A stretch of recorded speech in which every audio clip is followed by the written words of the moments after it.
In this season's surprise twist ending to the American Republic, the blithering old man shouting non sequiturs at passersby turned out to be the President of the United States.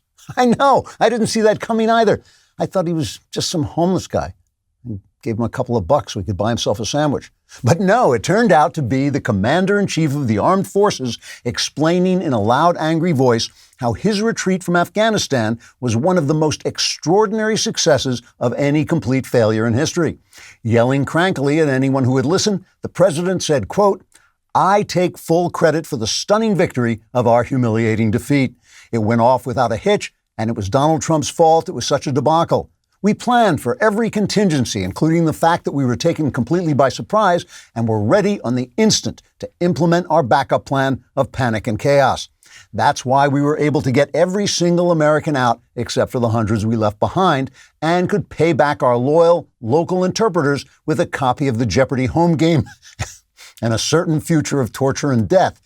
Sure, some people have criticized our careful strategy of screwing up every aspect of this mission in the worst possible way, and some have simply screamed wordlessly in terror and despair.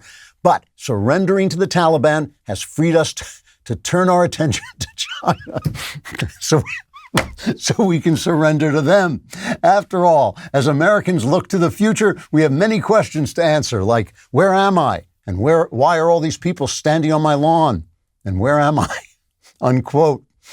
Biden then ran off stage shouting, "Help, help, they're trying to ask me questions."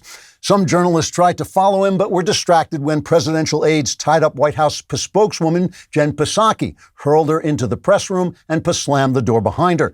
Ms. Psaki was last heard screaming, "Help, someone, save me." She hasn't been seen since.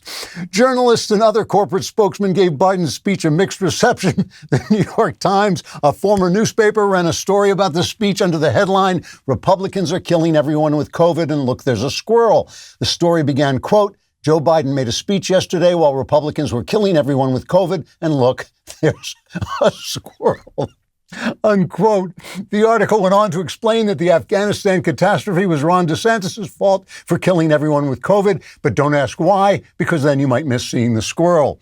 CBS Newswoman Norah O'Donnell said the speech was Biden's finest hour, except for that time he accidentally set the office trash can on fire. That was pretty funny, too. And Stephen Colbert was unavailable for comment because he was watching the Greg Gutfeld show like everybody else.